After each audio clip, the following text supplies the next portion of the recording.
Salman Al-Farsi, the seeker who found Islam. Introduction. Throughout history, some individuals have stood out not just because of their status or achievements but because of the journeys they undertook in search of truth. One of the most remarkable among them is Salman Al-Farsi, a Persian who traversed empires and religions in pursuit of God's true path. His story is not merely a conversion narrative but a lesson in sincerity, sacrifice, and spiritual courage. From Zoroastrian priesthood to Christian monasticism and finally to Islam, Salman's quest is one of the most compelling in Islamic history.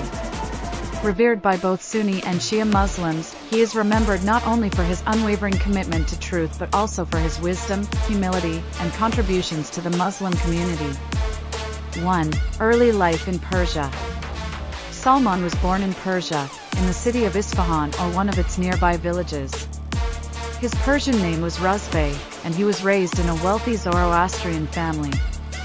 His father was a fire worshipper and custodian of the sacred fire, a symbol of divinity and purity in Zoroastrianism. From an early age, Salman was groomed to become a Zoroastrian priest. His father, protective and affectionate, confined him to their home to shield him from outside influences. But despite his father's efforts, divine fate had something else in store. One day, his father sent him to supervise some family affairs in town. On the way, Salman passed by a Christian church and heard their prayers. Curious, he entered and observed their simple and heartfelt worship. It struck him deeply. When he asked about the religion, they explained it was Christianity, a faith older and, in their view, more truthful than Zoroastrianism. The experience left a deep impression. He told his father about what he had seen, and his father reacted with fear and anger. He tried to imprison Salman, but he managed to escape. Point 2. Embracing Christianity and spiritual wanderings. After his escape, Salman joined the Christians and traveled to Syria, the heartland of Christian learning. There he sought guidance from several Christian scholars. He became a devoted student of a bishop known for his piety. Unfortunately, this bishop turned out to be corrupt, amassing wealth under the guise of religion. The community eventually discovered his deception and replaced him. Salman remained undeterred. He continued studying under a series of righteous Christian monks, each of whom led him to another upon their death. These mentors taught him about the coming of a new prophet, who would arise in the land of Arabia. One of his last mentors told him, "The time has come for a prophet who will follow the religion of Abraham. He will emerge in the land of date palms. He will accept gifts but not charity, and between his shoulders is the seal of prophethood." This prophecy ignited a new chapter in Salman's journey. Determined to find this prophet, he set out for the Arabian Peninsula. 3. Betrayal and enslavement. Salman joined a caravan of Arab traders heading toward Arabia.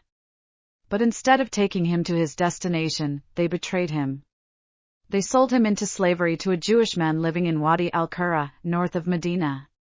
Eventually, he was sold again to a Jewish tribesman of Banu Qurayza and taken to Yathrib, Medina. Though now a slave, Salman remained hopeful. He had reached the land of date palms described by his teacher. He waited, watching and praying for the coming of the final prophet. 4. Meeting the Prophet Muhammad. When Prophet Muhammad migrated to Medina from Mecca, Salman was alert.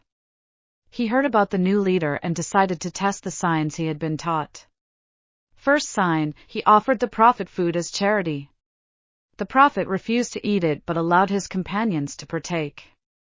Second sign, he returned another day with a gift. The prophet accepted the gift and ate from it. Third sign, on a day when the prophet was attending a funeral, Salman saw the seal of prophethood on his back, a raised mole between the shoulders. These 3 signs convinced Salman without a doubt that Muhammad was the promised messenger. He embraced Islam on the spot, weeping out of joy and gratitude.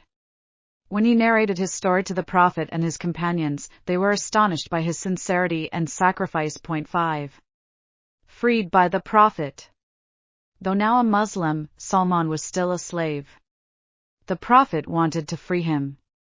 His owner agreed to release him in exchange for 300 date palm trees that would survive, and 40 ounces of gold. The Prophet rallied his companions.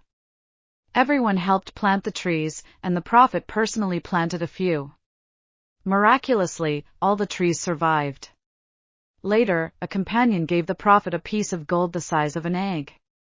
The Prophet gave it to Salman, who used it to pay the rest of his ransom. Salman Al-Farsi was finally a free man, and now a full companion of the Prophet.